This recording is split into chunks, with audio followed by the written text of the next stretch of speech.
नमस्कार दोस्तों, स्वागत है आपका की क्लासेस में। भारतीय राष्ट्रीय आंदोलन में आज हम लोग पार्ट 3 करेंगे। इससे पहले हम लोगों ने 2 भाग कर लिया है। वीडियो जो है 1 घंटे का लमसम था और काफ़ी विस्तार से हम लोग कर रहे हैं, जो कि आने वाले किसी भी एग्ज़ाम के लिए काफ़ी महत्वपूर्ण साबित होगा। इससे पहले हम लोगों ने अहमदाबाद मिल हड़ताल कंप्लीट कर लिया था। आज हम लोग स्टार्ट करेंगे रॉलेट एक्ट से। बाकी आप देख लीजिए, सभी लेक्चर का जो PDF है आपको इस टेलीग्राम चैनल पर मिल जाएगा, चाहे वो निबंध का हो या भारतीय राष्ट्रीय आंदोलन का।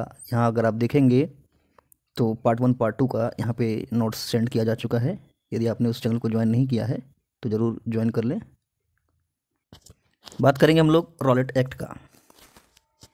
क्या कहता है देख लीजिए। क्रांतिकारी गतिविधियों को कुचलने हेतु ब्रिटिश सरकार ने 1917 ईस्वी में न्यायाधीश सिडनी रॉलेट की अध्यक्षता में एक कमेटी का गठन किया।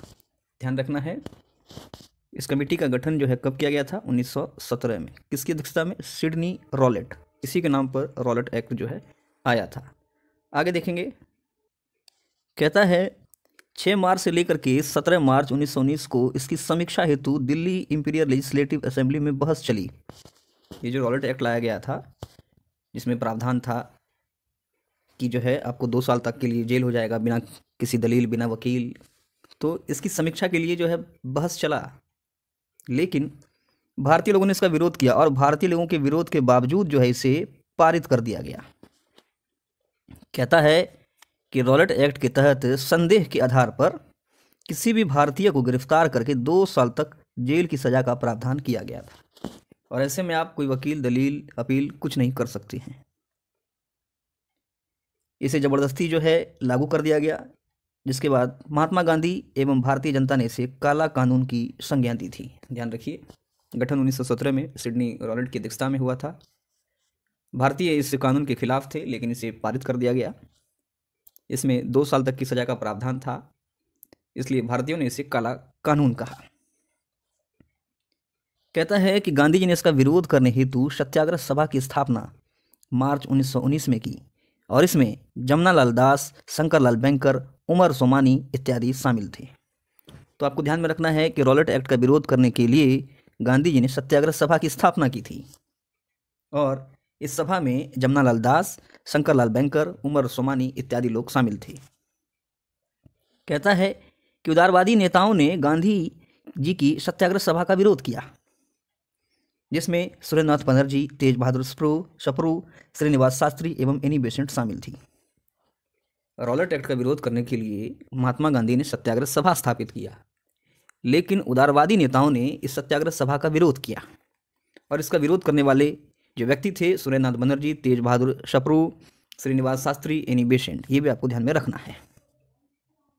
कहता है इसी क्रम में, विरोध के क्रम में ही एनी बेसेंट ने गांधी जी को भारतीय राजनीति का छोटा बच्चा कहा। तो अगर आपसे सवाल पूछ ले कि किसने महात्मा गांधी को भारतीय राजनीति का छोटा बच्चा कहा था? एनी बेसेंट ने। इसके पश्चात महात्मा गांधी ने 6 अप्रैल 1919 को देशव्यापी हड़ताल करने का आह्वान किया। ध्यान रखना है, देशव्यापी हड़ताल करने का महात्मा गांधी ने कब आह्वान किया था? 6 अप्रैल 1919 को। गांधी जी के अनुरोध पर संपूर्ण देश में हड़ताल, उपवास, धरना प्रदर्शन इत्यादि प्रारंभ हुए। इस हड़ताल के दौरान हिंसा की भी घटनाएं हुई। गांधी जी ने पंजाब व दिल्ली में हो रही हिंसक घटनाओं को रोकने हेतु पंजाब गए, परंतु सरकार ने उन पर पाबंदी लगा दी। कहता है कि 9 अप्रैल 1919 को गांधी जी ने दिल्ली प्रवेश का प्रयास किया, लेकिन सरकार ने उन्हें गिरफ्तार करके बंबई भेज दिया। तो ये था रॉलेट एक्ट। 1917 में गठन, सिडनी रॉलेट की अध्यक्षता में काला कानून। गांधी जी ने सत्याग्रह सभा की स्थापना की, जिसका भी एनी बेसेंट, तेज बहादुर सप्रू, सुरेंद्रनाथ बनर्जी इत्यादि लोगों ने विरोध किया। एनी बेसेंट ने गांधी जी को भारतीय राजनीति का छोटा बच्चा की संज्ञा दी, किया कहा। गांधी जी ने इस एक्ट के खिलाफ में देशव्यापी आंदोलन या हड़ताल कह सकते हैं 6 अप्रैल 1919 को शुरू किया और इसके 3 दिन के बाद ही जो है वो पंजाब गए, लेकिन वहाँ उन्हें अनुमति नहीं मिली। फिर दिल्ली प्रवेश का उन्होंने कोशिश किया, वहाँ भी उन्हें जो है नहीं घुसने दिया गया, गिरफ्तार करके बम्बई भेज दिया गया। आगे देखते हैं जलियांवाला बाग हत्याकांड। तो ध्यान रखना है, जलियांवाला बाग हत्याकांड 13 अप्रैल 1919 को वैसाखी के दिन हुआ था, अमृतसर पंजाब में। पंजाब का इस समय जो लेफ्टिनेंट गवर्नर था ये था माइकल ओ डायर। ध्यान रखना है, जनरल डायर, माइकल डायर, काफ़ी कन्फ्यूजन होता है। पंजाब का लेफ्टिनेंट गवर्नर था माइकल ओ डायर। और इसे उधम सिंह ने गोली मार दी थी ब्रिटेन में। आगे कहता है देखिए कि हत्याकांड के समय जो अंग्रेज अधिकारी था ये था जनरल ओडायर। अंग्रेज अधिकारी था जनरल ओडायर। जलियांवाला बाग हत्याकांड की जांच हेतु हंटर कमेटी का गठन किया गया था। ध्यान रखिए, हंटर कमेटी का गठन किया गया था। ये जो जलियांवाला बाग हत्याकांड हुआ, इस कांड के विरोध में गुरुदेव रविन्द्रनाथ टैगोर ने नाइटहुड की उपाधि त्याग दी थी। पूछता है ये सब सवाल कि किसने जलियांवाला बाग हत्याकांड के विरोध में नाइटहुड की उपाधि त्याग दी थी? रविन्द्रनाथ टैगोर ने। इन्हें यह उपाधि 1913 में मिला था, ध्यान रखना है। इसके अलावा वायसराय चेम्सफोर्ड की कार्यकारिणी के सदस्य शंकर नायर ने भी इसका विरोध में इस्तीफा दे दिया था। ध्यान रखना है, ये सवाल भी कई दफ़ा पूछा गया है कि जलियांवाला बाग हत्याकांड के विरोध में किसने वायसराय की कार्यकारिणी सदस्यता से इस्तीफा दे दिया था? शंकर नायर ने। बात करेंगे ये हत्याकांड हुआ क्यों था। रॉलेट एक्ट के विरोध में पंजाब के 2 स्थानीय कांग्रेसी नेता डॉक्टर सत्यपाल एवं सैफुद्दीन किचलू को गिरफ्तार कर लिया गया था। इसके विरोध में लोगों ने रैली निकाली, जिसके बाद ब्रिटिश सरकार ने दमन हेतु गोलीबारी की, जिसमें अनेक आंदोलनकारी मारे गए। आगे कहता है कि संपूर्ण भारत में इस जघन्य हत्याकांड का विरोध हुआ व निंदा की गई। दबाव में ब्रिटिश सरकार ने इस हत्याकांड की जांच हेतु लॉर्ड हंटर, ध्यान रखना है, लॉर्ड हंटर की अध्यक्षता में हंटर कमेटी नियुक्त की। रिपोर्ट प्रस्तुत करते हुए लिखा कि केवल 379 लोग ही मारे गए, जबकि इसकी संख्या कहीं ज़्यादा अधिक थी। बात करेंगे इस कमेटी के सदस्यों की, तो ध्यान रखिए जस्टिस रैस्किन, जॉर्ज बेरो और टॉमस स्मिथ। ये आपको नाम ध्यान में रखना है क्योंकि सवाल बन सकता है कि हंटर कमेटी में कौन शामिल नहीं था। तो लॉर्ड हंटर के अलावा जस्टिस रैस्किन, जॉर्ज बेरो और टॉमस स्मिथ इसमें शामिल थे। वहीं इसमें कुछ भारतीय सदस्य भी शामिल थे, जो कि आपको जरूर से ध्यान में रखना है क्योंकि सवाल आपसे पूछ सकता है कि हंटर कमेटी में भारतीय सदस्य कौन शामिल नहीं थे या कौन शामिल थे। तो ध्यान रखना है चिमनलाल सीतलवाड़, शहजादा सुल्तान अहमद और जगत नारायण, ये 3 लोग जो हैं हंटर कमेटी में शामिल थे। कौन कौन? चिमनलाल सीतलवाड़, शहजादा सुल्तान अहमद और जगत नारायण।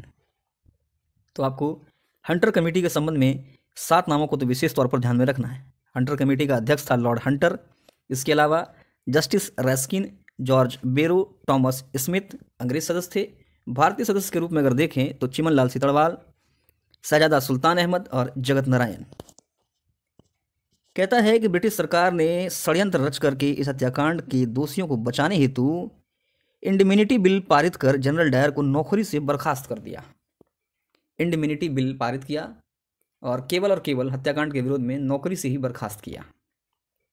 ब्रिटेन के हाउस ऑफ कॉमन्स ने डायर के इस कुकृत्य की प्रशंसा करते हुए उसे ब्रिटिश साम्राज्य का शेर तथा सॉर्ड ऑफ हॉनर और 2600 पाउंड की धनराशि और एक तलवार व बंदूक देकर सम्मानित किया। तो सोचिए कितना ही जो है बेकार लोग था ये लोग। जिसने हत्याकांड करवाया उसे नौकरी से बर्खास्त भर किया और उसको सम्मानित भी किया गया है ब्रिटेन सरकार के द्वारा। आगे कहता है कि मॉर्निंग पोस्ट नामक समाचार पत्र ने डायर की सहायता हेतु 30,000 पाउंड दिया था। बताइए, ये मॉर्निंग पोस्ट समाचार पत्र जिसने हत्याकांड किया उसको सहायता दे रहा है।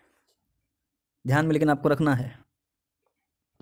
आगे कहता है कि कांग्रेस ने इस हत्याकांड की जांच हेतु तहकीकात कमेटी गठित की थी, जिसके अध्यक्ष मदन मोहन मालवीय थे। इसके अलावा मोतीलाल नेहरू, चित्तरंजन दास, तैयब जी, जयशंकर प्रसाद इसमें सदस्य थे। आपको ध्यान में रखना है कि जलियांवाला बाग हत्याकांड की जांच हेतु हंटर कमेटी तो अंग्रेजों के द्वारा गठित की गई थी। इसके अलावा कांग्रेस ने भी तहकीकात कमेटी का गठन किया था। सवाल आपसे पूछ सकता है कि तहकीकात कमेटी का संबंध किस घटना से है, तो ध्यान रखिएगा जलियांवाला बाग हत्याकांड से। और इस तहकीकात कमेटी का जो अध्यक्ष थे ये थे मदन मोहन मालवीय, और इसमें सदस्य के रूप में ध्यान रखना है मोतीलाल नेहरू, चित्तरंजन दास, तैयब जी, जयशंकर प्रसाद। गांधी जी ने हंटर कमेटी की रिपोर्ट को पन्ने दर पन्ने लीपा पोती कहा था, क्योंकि उसमें जो भी जानकारी प्रस्तुत की गई थी पूरी तरह से झूठ थी तो ध्यान रखना है कि हंटर कमेटी की रिपोर्ट को किसने पन्ने दर पन्ने लीपापोती कहा था? महात्मा गांधी ने। 18 अप्रैल 1919 को गांधी जी ने अपना आंदोलन वापस ले लिया। वह इस एक्ट के विरोध में की गई हड़ताल को अपनी हिमालय जैसी भूल बताया था। ये सवाल पूछा गया है कि किस घटना को जो है गांधी जी ने अपना हिमालय जैसी भूल बताया था? तो रॉलेट एक्ट के विरोध में की गई घटना। इस समय चमनदीप के नेतृत्व में पंजाब में डंडा कमेटी का गठन किया गया था। तो पंजाब में डंडा कमेटी का गठन किसके नेतृत्व में किया गया था? चमनदीप के नेतृत्व में। आगे देखेंगे खिलाफत आंदोलन। कारण की अगर बात करें तो प्रथम विश्व युद्ध में ब्रिटेन जो है ये विजयी रहा। ब्रिटेन ने तुर्की का विभाजन करने का निर्णय लिया। भारतीय मुस्लिम तुर्की के सुल्तान को अपना खलीफा मानते थे। उन्हें लगा कि इस प्रकार विभाजन करने से खलीफा की शक्तियां छीन ली जाएंगी और अली बंधु के नेतृत्व में भारत में, जिसमें कि शामिल थे मोहम्मद अली व शौकत अली, इनके नेतृत्व में भारत में जो है खिलाफत आंदोलन प्रारंभ हुआ। तो आपको ध्यान रखना है कि खिलाफत आंदोलन भारत में जो है किसके नेतृत्व में प्रारंभ हुआ था? मोहम्मद अली एवं शौकत अली। ये भी ध्यान रखिएगा, इस समय तुर्की का जो सुल्तान था वो महमद 6 था। महमद 6 तुर्की का इस समय सुल्तान था। कहता है कि गांधी जी भी इस खिलाफत आंदोलन में शामिल हो गए ताकि आगे चलकर भारत की स्वतंत्रता संग्राम में मुसलमानों का सहयोग मिल सके। ध्यान रखिए, गांधी जी ने इस खिलाफत आंदोलन को हिंदू मुस्लिम एकता का एक ऐसा सुनहरा अवसर माना जो अगले 100 वर्षों में मिलना दूभर था।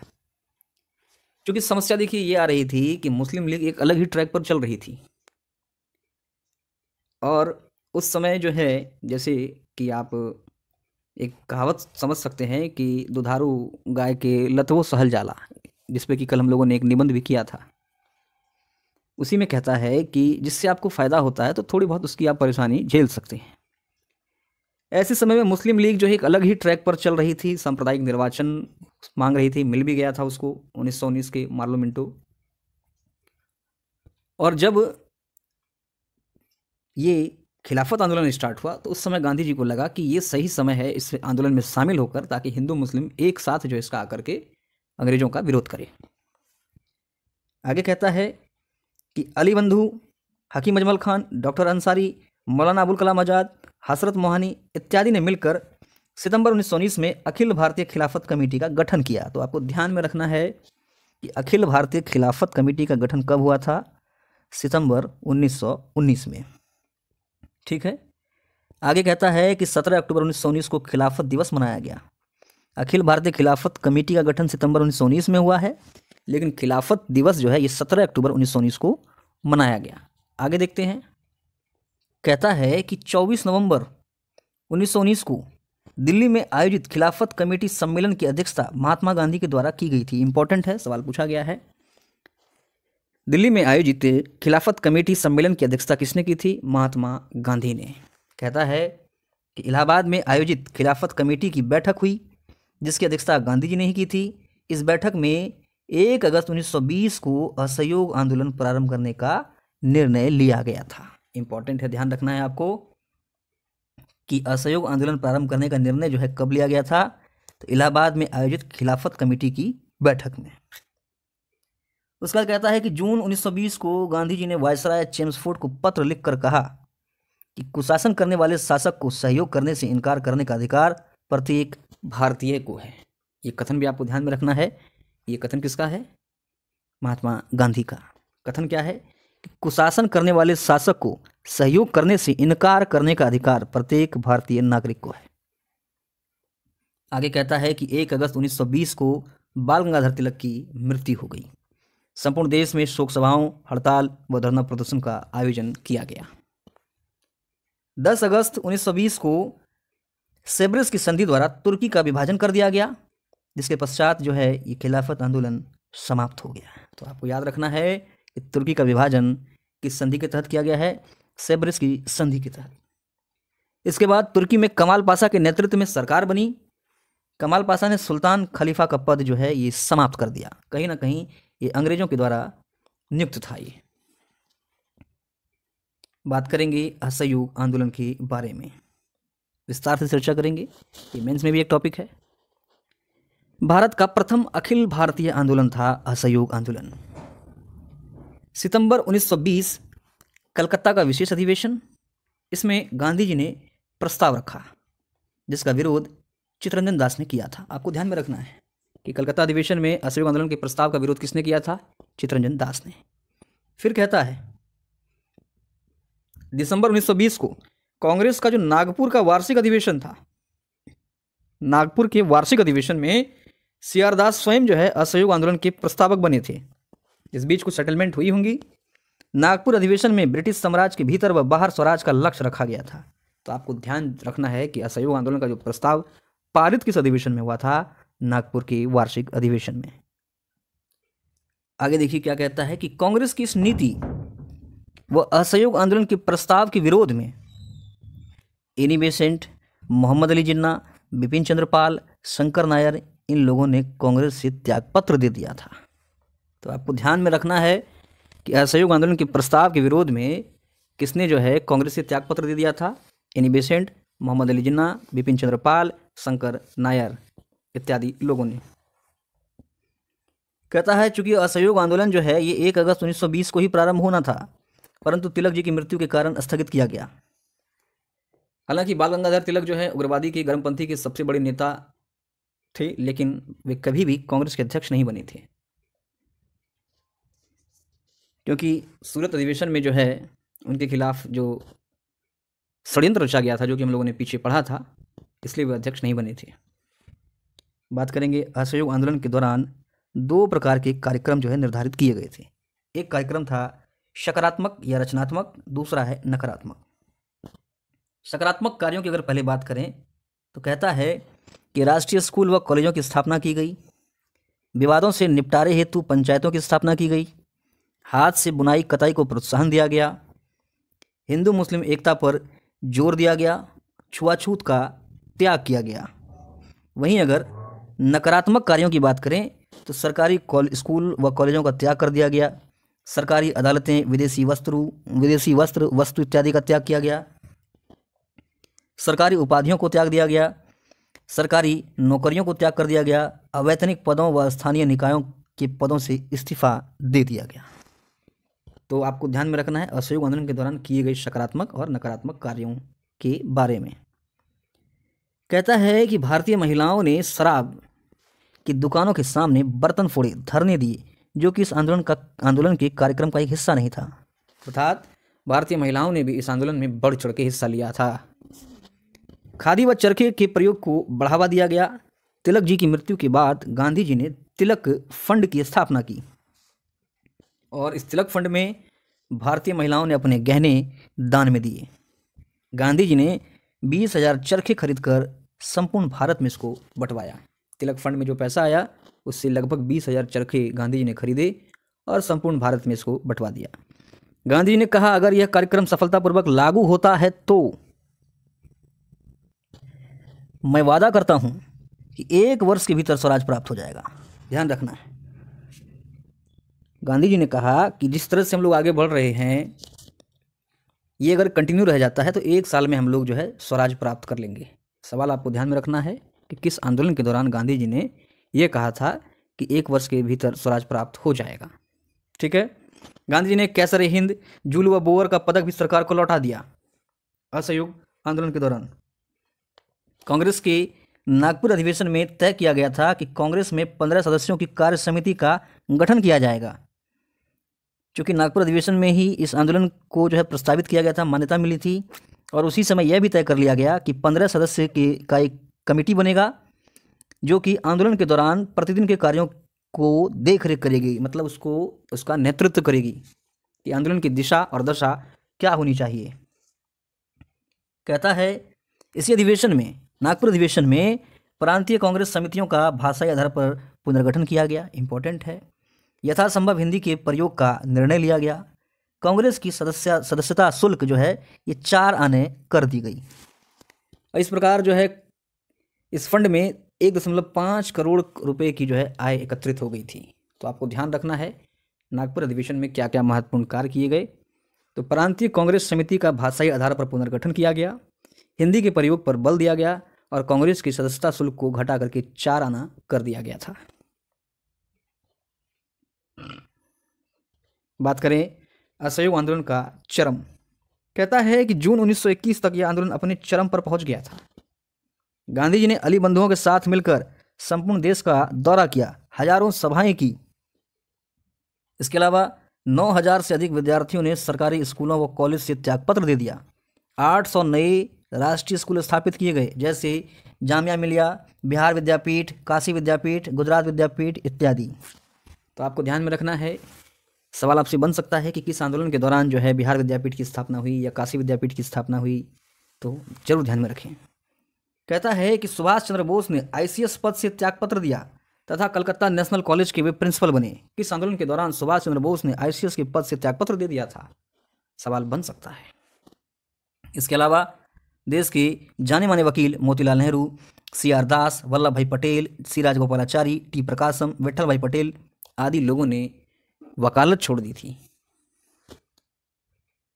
कहता है मदुरई में गांधी जी जब विद्यार्थियों से मिले तो छात्रों ने खादी महंगी होने की बात कही।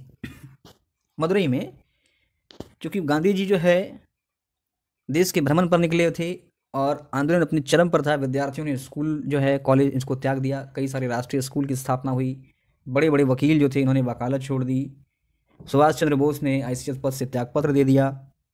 इसी क्रम में गांधी जी भ्रम के क्रम में मदुरई में जब ये छात्रों से मिले तो छात्रों ने इन्हें कहा कि खादी महंगी है, तो गांधी जी ने सलाह दी कि कम वस्त्र धारण करें और यहीं मदुरई से गांधी जी ने वस्त्र त्याग करके जीवन भर केवल लंगोट में रहे। आपको ये भी ध्यान में रखना है, मदुरई से।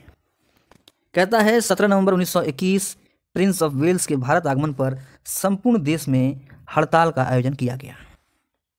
प्रिंस ऑफ वेल्स भारत आया था 1921 में 17 नवंबर, उसके आने के क्रम में पूरे देश में हड़ताल का आयोजन किया गया। असहयोग आंदोलन के दौरान हिंदू मुस्लिम एकता अपने चरम सीमा पर पहुंचा था। ध्यान रखिएगा, किस आंदोलन के दौरान हिंदू मुस्लिम एकता अपने चरम पर पहुंच गई थी? असहयोग आंदोलन के दौरान। कहता है कि अमृतसर के सिखों ने स्वर्ण मंदिर की चाबियां सैफुद्दीन किचलू को सौंपी, वहीं मुसलमानों ने आर्य समाज के श्रद्धानंद को जामा मस्जिद में भाषण देने हेतु आमंत्रित किया था। तो इस कदर जो है हिंदू मुस्लिम असहयोग आंदोलन के दौरान कह सकते हैं आप करीब आ गए थे कि स्वर्ण मंदिर की चाबियां जो है सैफुद्दीन किचलू को सौंप दी गई, जामा मस्जिद में भाषण देने के लिए आर्य समाज के नेता श्रद्धानंद को आमंत्रित किया गया। कहता है कि दिसंबर 1921 में कांग्रेस के अहमदाबाद अधिवेशन में सविनय अवज्ञा आंदोलन प्रारंभ करने की अनुमति दे दी गई थी। इस अधिवेशन की अध्यक्षता सीआर दास के द्वारा की जानी थी। जेल में होने के कारण हकीम अजमल खां को कार्यकारी अध्यक्ष बनाया गया। तो आपको ध्यान में रखना है कि हकीम अजमल खां जो है ये कार्यकारी अध्यक्ष बने थे, हालांकि इस अधिवेशन की अध्यक्षता जो है इस सीआर दास के द्वारा की जानी थी। तो आपसे सवाल यह भी बन सकता है कि कांग्रेस के किस अधिवेशन में सविनय अवज्ञा आंदोलन प्रारंभ करने की अनुमति दी गई थी? तो अहमदाबाद अधिवेशन 1921 में। भारतीय लोग काफ़ी उत्साह से जो है आंदोलन को और फैला रहे थे, तेज़ी से बढ़ रहे थे। तो अभी एक आंदोलन चल ही रहा था, तभी जो है 1921 के अहमदाबाद अधिवेशन में दूसरे आंदोलन की भी घोषणा कर दी गई थी, ताकि भारतीय और मोटिवेट हो, अंग्रेजों पर इसका दबाव पड़े। कहता है कि फरवरी 1922 में गांधी जी ने वायसराय को पत्र लिखा, अगर सरकार ने 1 सप्ताह के भीतर नागरिक स्वतंत्रता से प्रतिबंध नहीं हटाया तो बारदोली से गुजरात तक सविनय अवज्ञा आंदोलन प्रारंभ किया जाएगा। ध्यान रखना है, यह आंदोलन अपने चरम पर था। इसी बीच एक घटना होती है, चौरा चौरी कांड। तो ये ध्यान रखना है, 5 फरवरी 1922 को हुआ था। स्थान है इसका गोरखपुर यूपी। ध्यान रखिएगा, 5 फरवरी 1922, स्थान गोरखपुर यूपी। क्यों हुआ था? तो देखिए क्या कहता है कि 4 फरवरी को महिलाओं के द्वारा शराब की दुकानों पर किए जा रहे धरना प्रदर्शन पर पुलिस ने लाठीचार्ज कर दिया, जिसमें कई महिलाएं जो हैं ये गंभीर रूप से घायल हुई। इस घटना के विरोध में 5 फरवरी को उग्र भीड़ ने चौरा चौरी पुलिस चौकी को घेर कर आग लगा दी, जिसमें 22 पुलिसकर्मी जो हैं ये जिंदा जल गए थे। इस घटना से आहत होकर गांधी जी ने 12 फरवरी 1922 को बारदोली में कांग्रेस कमेटी की बैठक बुलाई तथा असहयोग आंदोलन को स्थगित कर दिया। आपको ध्यान में रखना है कि चौरा चौरी कांड कब हुआ था, कहाँ हुआ था, क्यों हुआ था। और आपको जरूर ध्यान में रखना है कि ये स्थगित कब किया गया था? तो ध्यान रखना है 12 फरवरी 1922 को बारदोली में गांधी जी ने यह निर्णय लिया कि इस आंदोलन को स्थगित किया जाएगा। देखिए क्या कहता है कि जब गांधी जी ने बारदोली में निर्णय लिया कि असहयोग आंदोलन को स्थगित कर दिया जाए, क्योंकि चौरा चौरी में हुई हिंसा से गांधी जी काफ़ी आहत थे, तो उन्होंने निर्णय लिया कि इस आंदोलन को स्थगित कर दिया जाए। जिसके बाद मोतीलाल नेहरू, सुभाष चंद्र बोस, CR दास, सी राजगोपालाचारी व अली बंधुओं ने गांधी जी के इस निर्णय की आलोचना की, क्योंकि इस समय देश की जनताओं में एक अजीब उत्साह था। ऐसे में प्रतिक्रिया स्वरूप चौरा चौरी की घटना हुई, क्योंकि पहले जो है अंग्रेजों के द्वारा लाठियां भांजी गई, महिलाओं को जो है गंभीर रूप से घायल किया गया, जिसके विरोध में चौरा चौरी की घटना हुई। और चौरा चौरी की घटना के बाद गांधी जी ने बारदोली में 12 फरवरी को निर्णय लिया कि इसे स्थगित कर दिया जाएगा। तब जाकर के मोतीलाल नेहरू, सुभाष चंद्र बोस जैसे बड़े नेताओं ने इस निर्णय की आलोचना की। गांधी जी के निर्णय की आलोचना के क्रम में सुभाष चंद्र बोस ने कहा कि जिस समय भारतीय जनता का उत्साह चरम पर था, उस समय आंदोलन को स्थगित करना राष्ट्रीय अनर्थ है। ध्यान रखना है, यह कथन किसका है? सुभाष चंद्र बोस का। राष्ट्रीय अनर्थ उन्होंने बता दिया था। कहता है कि गांधी जी ने अपने समाचार पत्र यंग इंडिया में लिखा कि आंदोलन को हिंसक होने से बचाने हेतु मैं हर अपमान, यंत्रणा, यहाँ तक कि मौत की मौत की सजा को भी सहने को तैयार हूँ। जब कांग्रेस के बड़े नेताओं ने इस गांधी जी के असहयोग आंदोलन को वापस लेने के निर्णय की आलोचना की, जिसे कि सुभाष चंद्र बोस ने राष्ट्रीय अनर्थ तक कह दिया, तो ऐसे में गांधी जी ने अपने समाचार पत्र यंग इंडिया में कहा कि आंदोलन को हिंसक होने से बचाने के लिए मैं कोई भी सजा, कोई भी यंत्रणा या कोई भी आरोप, यहाँ तक कि मौत की सजा को पाने तक के लिए भी तैयार हूँ। कहता है कि 10 मार्च 1922 को गांधी जी को गिरफ्तार कर लिया गया। न्यायाधीश ब्रूमफील्ड ने असंतोष फैलाने के आरोप में गांधी जी को 6 साल की सजा सुनाई। 5 फरवरी 1924 को खराब स्वास्थ्य के कारण गांधी जी को जेल से रिहा कर दिया गया था। 1922 में गिरफ्तार किए गए, 1924 में इन्हें छोड़ दिया गया, क्योंकि गांधी जी की गिरफ्तारी के बाद आंदोलन जो है पूरी तरह से हिंसक हो गया था, अंग्रेजों पर भीषण दबाव पड़ रहा था। इसी क्रम में जो है गांधी जी को छोड़ दिया गया। कहता है कि गांधी जी सितंबर 1924 में दिल्ली स्थित मौलाना मोहम्मद अली के घर सांप्रदायिक दंगे के प्रायश्चित हेतु 21 दिनों तक उन्होंने जो है उपवास किया था। 1923 से लेकर के 27 के मध्य जो है हिंदू मुस्लिम दंगे हुए थे। बात करेंगे स्वराज पार्टी की। क्या है स्वराज पार्टी? जून 1922 में कांग्रेस ने अपनी भावी रणनीति के लिए सविनय जांच समिति की स्थापना की। ध्यान रखना है, सविनय जांच समिति की स्थापना कांग्रेस ने की थी ताकि अपनी भावी रणनीति बना सके। बात करेंगे सविनय अवज्ञा जांच समिति की, तो ध्यान रखना है इस जांच समिति के अध्यक्ष जो हैं ये हकीम अजमल खां थे।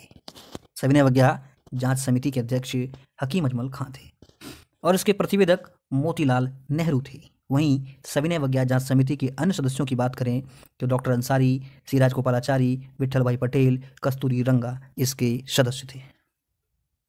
कहता है कि असहयोग आंदोलन से स्थगित होने से निराश कांग्रेस में एक नई विचारधारा का जन्म हुआ, जिसके सूत्रधार मोतीलाल नेहरू एवं CR दास थे। इनका उद्देश्य था कि विधान मंडलों में प्रवेश कर उसके भीतर कार्यवाही को ठप करके राष्ट्रीय आंदोलन को जारी रखा जाए। अर्थात पहले वे सरकार में आएंगे, फिर ब्रिटिश सरकार का विरोध करेंगे सरकार के अंदर में रह करके। कहता है कि 1922 कांग्रेस के गया अधिवेशन में मोतीलाल नेहरू व CR दास ने चुनावों के माध्यम से विधान मंडलों में प्रवेश का प्रस्ताव रखा। कांग्रेस ने इस प्रस्ताव को अस्वीकार कर दिया, चूंकि जब गांधी जी के द्वारा असहयोग आंदोलन को स्थगित कर दिया गया था, इस बीच कई हिंदू मुस्लिम दंगे हुए। ऐसे में चित्तरंजन दास, मोतीलाल नेहरू जैसे नेताओं का मानना था कि राष्ट्रीय आंदोलन को जारी रखने हेतु सरकार के अंदर में घुस करके या सरकार के बगल में बैठ करके सरकार का विरोध किया जाए। इसलिए उन्होंने इसका प्रस्ताव भी रखा कि विधानमंडलों का चुनाव लड़ा जाए, लेकिन कांग्रेस ने इसे अस्वीकार कर दिया। गांधी जी के कट्टर समर्थक मतलब अपरिवर्तनवादी जो ये नहीं चाहते थे कि आप चुनाव लड़के विधानमंडल में जाएं, जो पहले जैसा ही आंदोलन को चलाना चाहते थे, ये गांधी जी के कट्टर समर्थक ने मोतीलाल नेहरू व सी.आर. दास के विचारों से सहमत नहीं थे तथा यह लोग गांधी जी की रणनीति के तहत ही कार्य करना चाहते थे। अतः इन्होंने गांधी सेवा संघ की स्थापना की थी। ध्यान रखना है, अपरिवर्तनवादियों ने गांधी सेवा संघ की स्थापना की। गांधी सेवा संघ के सदस्यों की अगर बात करें तो राजेंद्र प्रसाद, सी राजगोपालाचारी, सरदार वल्लभ भाई पटेल, जमनालाल बजाज, गंगाधर राव इत्यादि लोग थे। ये लोग ही चाहते थे कि विधानमंडलों का चुनाव जो है ना लड़ा जाए और इसलिए इन्होंने चित्तरंजन दास मोतीलाल नेहरू के प्रस्तावों को अस्वीकार कर दिया। कहता है अपरिवर्तनवादियों ने सरदार पटेल व विट्ठल भाई पटेल के नेतृत्व में गांधीवादी विचारधारा का प्रचार प्रसार करने हेतु संपूर्ण देश का दौरा किया। इनके नेतृत्व में नागपुर में सत्याग्रह चलाया गया, जिसे झंडा सत्याग्रह भी कहा जाता है। ध्यान रखना है, झंडा सत्याग्रह कहाँ चला था? नागपुर में। स्वराज पार्टी के बारे में अब बात करेंगे, क्योंकि इसका बैकग्राउंड हम लोगों ने देखा कि ये क्या चाहते थे। सरकार के भीतर में प्रवेश कर सरकार का विरोध करना चाहते थे, लेकिन गांधी जी के समर्थक ऐसा नहीं चाहते थे। इसलिए कांग्रेस के गया अधिवेशन से मोतीलाल नेहरू एवं चित्तरंजन दास ने त्यागपत्र दे दिया। स्वराज पार्टी की स्थापना मार्च 1923 में इलाहाबाद में की गई थी। ध्यान रखना है, 1923 इलाहाबाद में। स्वराज पार्टी के अध्यक्ष चित्तरंजन दास एवं सचिव मोतीलाल नेहरू बने थे। कहता है सितंबर 1923 में कांग्रेस का विशेष अधिवेशन दिल्ली में हुआ, जिसके अध्यक्ष मौलाना आजाद थे। स्वराज पार्टी व उनके कार्यक्रमों को कांग्रेस के अंतर्गत ही मान्यता प्रदान की गई थी। तो ये भी आपको ध्यान में रखना है। बात करेंगे गांधी-दास समझौता कब हुआ था, इंपॉर्टेंट है, 6 नवंबर 1924 को। गांधी-दास समझौता 6 नवंबर 1924 को हुआ था। चित्तरंजन दास, मोतीलाल नेहरू व महात्मा गांधी के मध्य यह तय हुआ कि स्वराज पार्टी अपना काम कांग्रेस से स्वतंत्र होकर एक स्वायत्त निकाय के रूप में करेगी। पार्टी का अलग सचिवालय होगा। ये गांधी-दास पैक्ट 1924 में हुआ था, आपको ध्यान में रखना है। और 1924 में ही कांग्रेस का बेलगांव अधिवेशन हुआ। एकमात्र यह अधिवेशन है जिसकी अध्यक्षता महात्मा गांधी के द्वारा की गई थी और गांधी जी ने इस अधिवेशन में गांधी-दास समझौते की पुष्टि की। समझौते के अंतर्गत यह तय किया गया कि स्वराज पार्टी जो है अपना अलग रूप से कार्य करेगी, उसका अलग सचिवालय होगा, कार्य पद्धति उसकी अलग होगी। बात करें अन्य महत्वपूर्ण तथ्यों की तो ध्यान रखना है कि 1923 के विधानमंडल चुनाव में स्वराज पार्टी को कुल 101 सीट में 42 सीटों पर जीत मिली थी। इंपॉर्टेंट है, ध्यान रखना है आपको। कुल 101 सीट में 42 सीट पर स्वराज पार्टियों ने अपना कब्जा जमाया। प्रांतीय विधानमंडलों में मध्य प्रांत में स्पष्ट बहुमत मिला। बंगाल में भी सबसे बड़े दल के रूप में ये स्वराज पार्टी वाले उभरे। हालांकि इन्हें पंजाब और मद्रास में सफलता नहीं मिली थी। ध्यान रखना है। कहता है कि मोतीलाल नेहरू की अध्यक्षता में स्वराजियों ने 1924 में संशोधन प्रस्तुत किया। भारतीय संविधान का निर्माण भारतीय संविधान सभा द्वारा ही होना चाहिए। इंपॉर्टेंट है, ध्यान रखना है। भारतीय संविधान का निर्माण भारतीय संविधान सभा द्वारा होना चाहिए, ये प्रस्तुत किया था स्वराजियों ने। कहता है कि जून 1925 में चित्तरंजन दास की मृत्यु हो गई, जिसके बाद स्वराज पार्टी का अंत हो गया। अस्तित्व जो है लगभग दिन प्रतिदिन जाता रहा और अंततः जो है स्वराज पार्टी का जो है प्रभाव समाप्त हो गया, क्योंकि जून 1925 में चित्तरंजन दास की मृत्यु हो गई थी। बात करेंगे साइमन कमीशन की। ध्यान रखना है, साइमन कमीशन का गठन नवंबर 1927 में हुआ था। नवंबर 1927 में भारत के सचिव बर्किनहेड के द्वारा, ध्यान रखना है, तत्कालीन भारतीय सचिव बर्किनहेड के द्वारा नवंबर 1927 में साइमन कमीशन का जो है गठन किया गया था। और इस समय ब्रिटेन का प्रधानमंत्री बाल्डविन था, जो कि कंजर्वेटिव पार्टी से था। बाल्डविन अध्यक्ष जॉन साइमन था। कुल इसमें 8 सदस्य थे, तो आपको ये भी ध्यान में रखना है साइमन कमीशन में कुल कितने सदस्य थे? 8 सदस्य। गठन किसने किया था? भारत का सचिव बर्किनहेड ने। इस समय ब्रिटेन का प्रधानमंत्री कौन था? बाल्डविन। कहता है कि साइमन कमीशन के सभी सदस्य अंग्रेज थे, इसलिए इसे श्वेत कमीशन भी कहते हैं। लॉर्ड इरविन के सुझाव पर इस कमीशन में एक भी भारतीय सदस्यों को शामिल नहीं किया गया था। इंपॉर्टेंट है, आपको ध्यान में रखना। सवाल पूछा भी जा चुका है कि किसके सुझाव पर साइमन कमीशन में एक भी भारतीयों को शामिल नहीं किया गया था? लॉर्ड इरविन के सुझाव पर। जब इसमें एक भी भारतीय शामिल नहीं किए गए तो भारतीयों ने इसके विरोध का निर्णय लिया, बहिष्कार का निर्णय लिया। इसके बहिष्कार का निर्णय 1927 इलाहाबाद में आयोजित सर्वदलीय सम्मेलन में लिया गया था। ध्यान रखना है, साइमन कमीशन के बहिष्कार का निर्णय कहाँ लिया गया था? इलाहाबाद में आयोजित सर्वदलीय सम्मेलन में। इस समय ब्रिटेन संसद में 2 भारतीय सदस्य लॉर्ड सिन्हा एवं श्री शक्ताल वाला थे। लॉर्ड सिन्हा एवं श्री सक्तालवाला भारतीय सदस्य थे जो ब्रिटेन संसद में थे।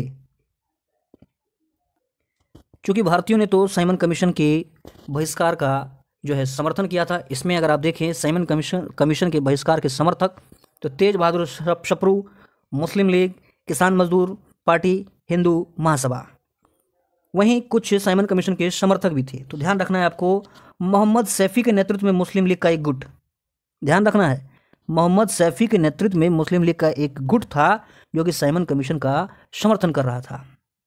इसके अलावा मद्रास की जस्टिस पार्टी, ये भी साइमन कमीशन को समर्थन दे रही थी।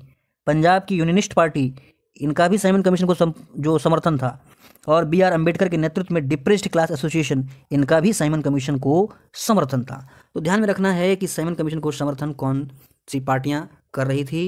मोहम्मद सैफी के गुट में मुस्लिम लीग, पंजाब की जस्टिस पार्टी, पंजाब की यूनियनिस्ट पार्टी, B.R. अम्बेडकर के नेतृत्व में डिप्रेस्ड क्लास एसोसिएशन, ये सभी जो है साइमन कमीशन का समर्थन कर रही थी। बात करेंगे ये आयोग जो है भारत कब आया, तो 3 फरवरी 1928 को ये बंबई पहुंचा था। गठन आपको ध्यान रखना है 1927 नवंबर में हुआ था। भारत आया था 3 फरवरी 1928 को, अब बंबई आया।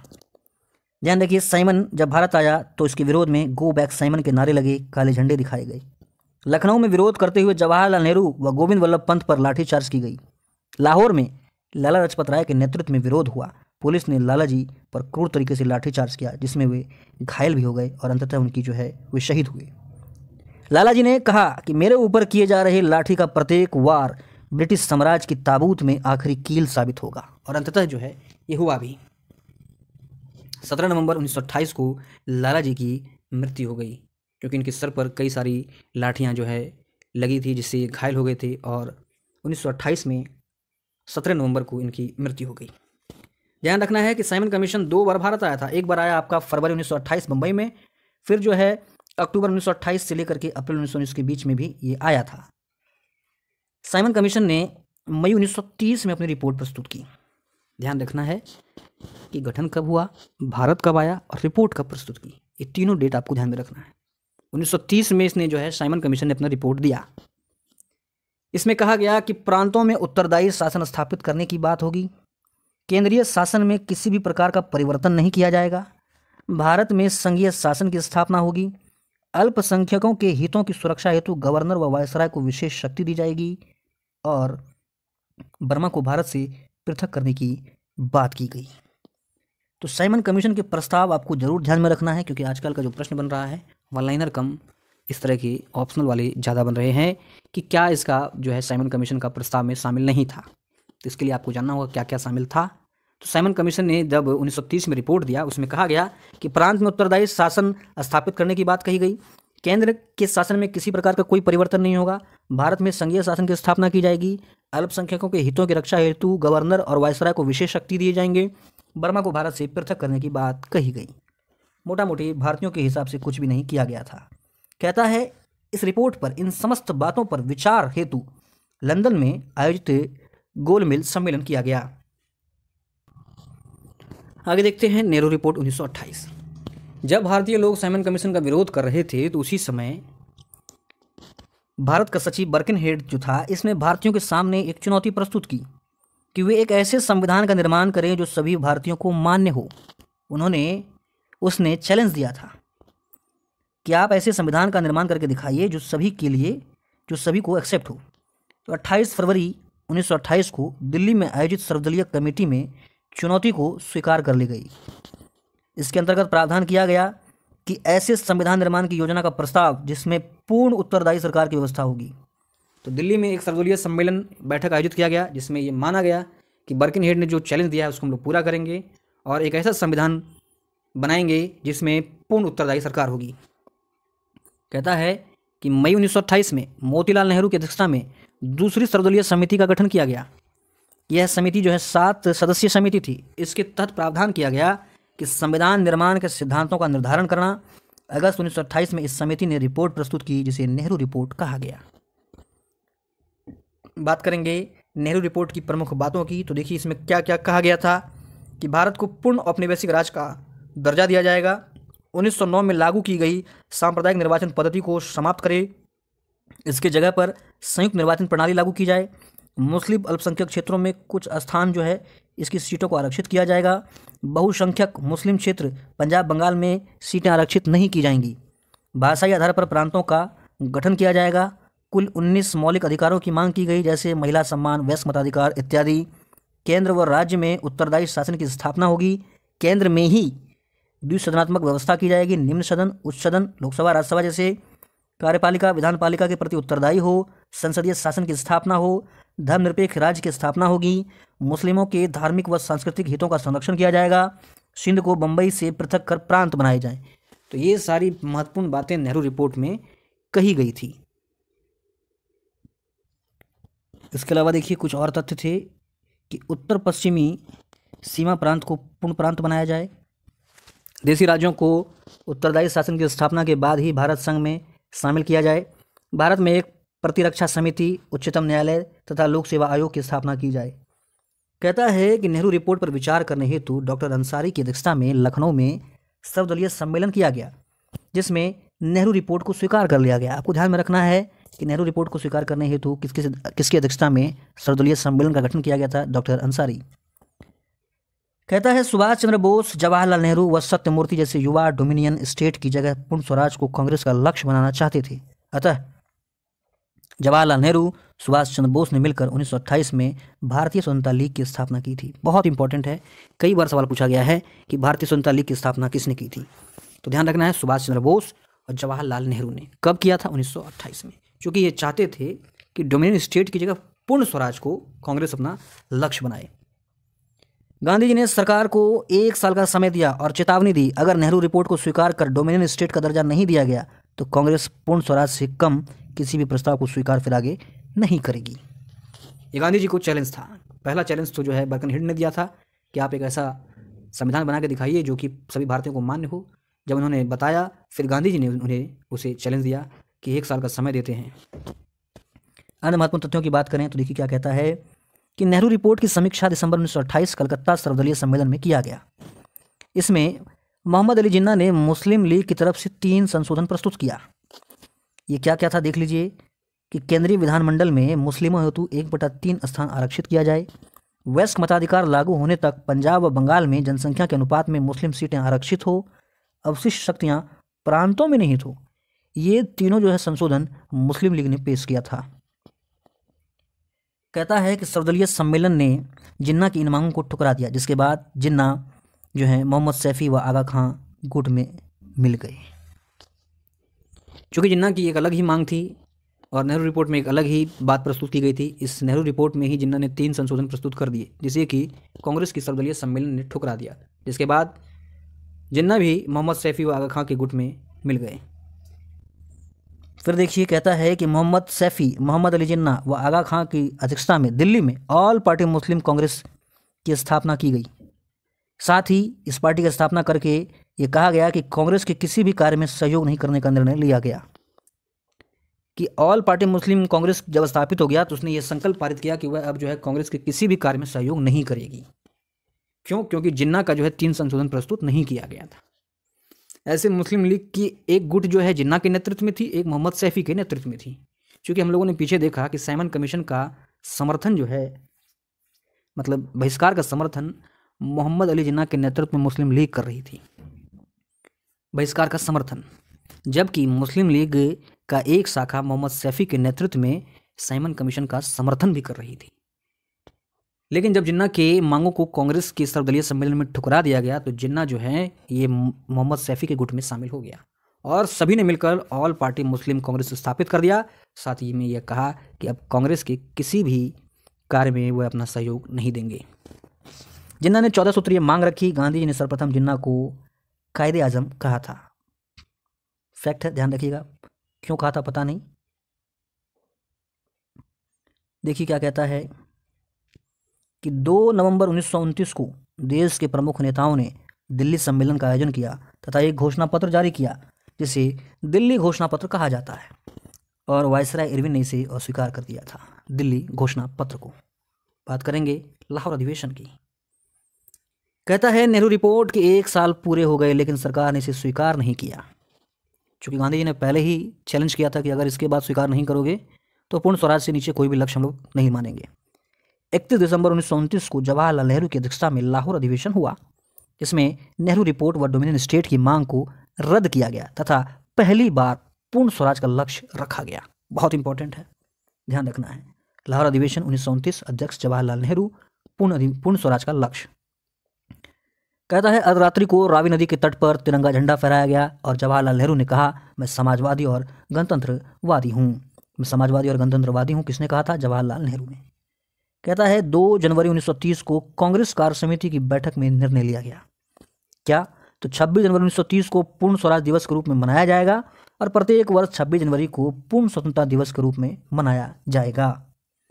इसी लाहौर अधिवेशन में कांग्रेस कार्यकारिणी को सविनय अवज्ञा आंदोलन प्रारंभ करने का अधिकार दिया गया था। तो ध्यान रखना है कि किस अधिवेशन में सविनय अवज्ञा आंदोलन प्रारंभ करने का अधिकार दिया गया था? तो लाहौर अधिवेशन में।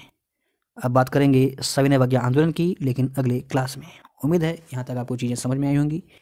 मिलते हैं अगले किसी लेक्चर में, तब तक के लिए जय हिंद।